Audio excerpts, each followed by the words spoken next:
Hi, I'm Leola. This is going to be my central line dressing change and blood draw video for extra credit. I'm going to do a room scan first. Got all my supplies on this table. I got my pretend central line right here. My boyfriend as my lab partner. Okay. Alright.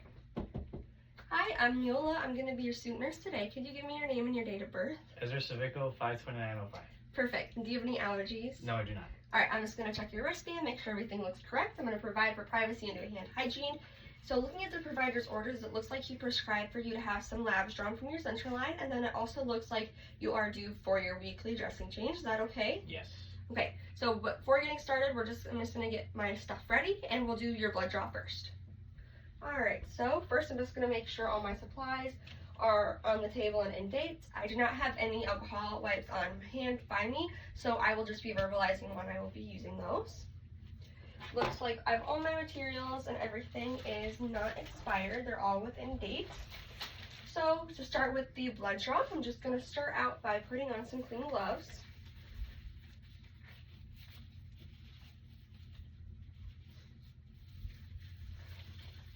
And I'm just going to get my material ready. So I'm going to take off the tops of all these, making sure I leave all my supplies in their boats as the end is sterile. Making sure to do that with all my supplies. They were already open from previous practice, but I just verbalized that I would reopen them. And I'm going to make sure to attach one of my saline flushes to this, making sure not to touch the tip, just to prep it for when we change the cap. And I'm just going to flush a little bit of fluid through it just to make sure that it is good to go. So now what we're going to do is I'm going to start the dressing or the blood draw. So I'm going to start with the first flush. So with the first flush, I'm going to first make sure to turn off my fluids that were already running, and I would put the cap on my fluid line, but I do not have any fluids running right now as this is just practice, but I would put the cap on and put it up. Then I would attach my, I would clean the site for 30 seconds with an alcohol swab and attach my first saline flush with 10 milliliters of saline. Then I would unclamp my line and I would aspirate for blood just to make sure there was pullback.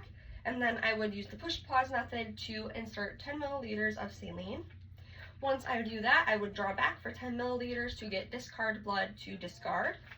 And before taking it off, I'm going to reclamp my line just to prevent air from entering the line. Now I am going to clean it again for 30 seconds with an alcohol swab. And I'm going to take my empty 10 cc syringe. And how many milliliters of blood do we need from the lab? 10 milliliters. Okay, so now I am going to open up my line again, making sure I draw back 10 milliliters, which is needed for the labs. All right, and now I'm going to clamp my line once again and disconnect. I will send this to lab, so you can just put that over there. And I'm going to take, first I would use a alcohol swab once again, clean it for 30 seconds. And I'm going to take the cap off of this, making sure not to touch the end because it's sterile. And I would change the cap. I would initially take the cap off, but as this did not have a cap on it, I'm just going to put the new cap on. Now I'm going to unclamp my fluids, or my line, and use the push-pause method to do 10 milliliters of saline once again, making sure to clamp it once that is done. Taking this off, just the saline flush, and I will put this off to the side. So that is all for the blood draw. So now we're going to move on to the central line dressing change. So beforehand, I would make sure, I'm just going to move all my stuff out of the way here and discard of it to make some room.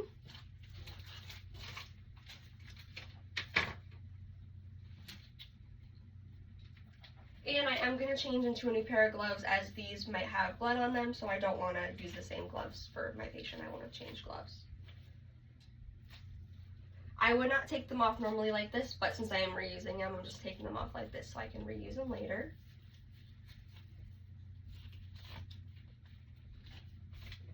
Alright, so I do hand hygiene again, and now I am going to take the dressing off.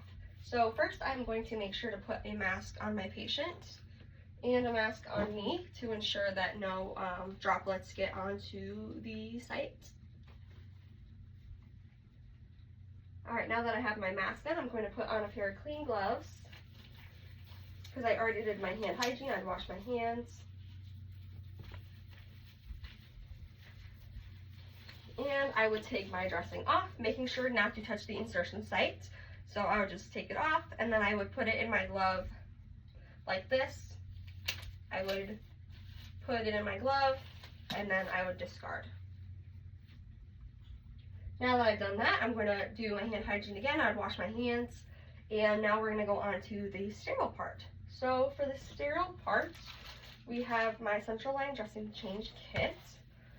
So I'm going to, in my gloves. So, and I've already made sure that this is not expired, and my gloves are not expired as well. So I'm just going to open up my kit. This inside is not sterile yet, so I will just take this, making sure to only touch the 1-inch border. There is a mask and gloves in here, but I do have my own, so I will just be discarding them. Now we're going to be opening this with the sterile field, so I'm going to make sure not to cross over it, and I would normally make sure that both of these were at a working height for me, but I'm not able to move either of them up.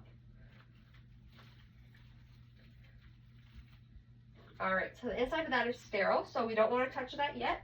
I'm going to put on my sterile gloves here first on this side, just to make sure that I do not go over the sterile field at all, just in case.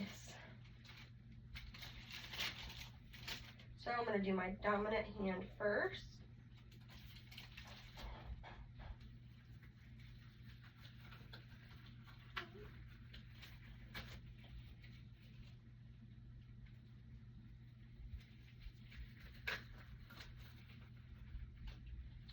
I'm able to fix these because it's sterile. If I'm not able to touch that, I'm just going to put that over. Now that I have my gloves, I'm going to do the sterile part of the dressing. So I'm able to pick this up. So I'm going to have my lab partner come over here. First, I'm going to open these up, making sure not to reach over my sterile field.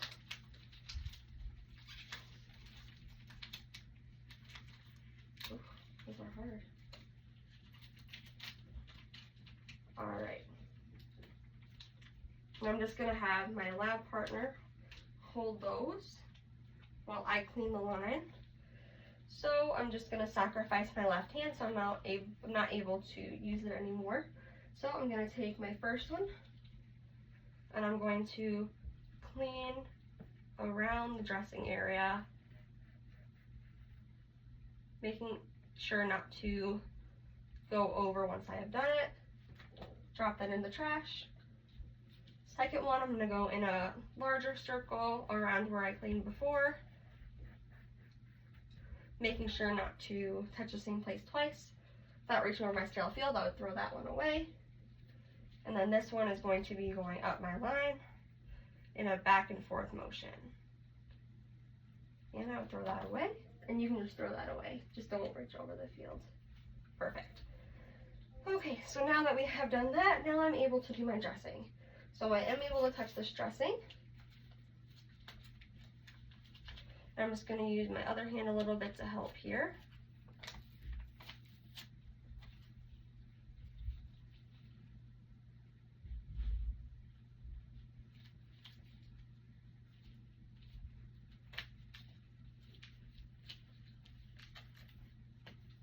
Alright, now I can drop that, making sure that my line, that the bandage is on there.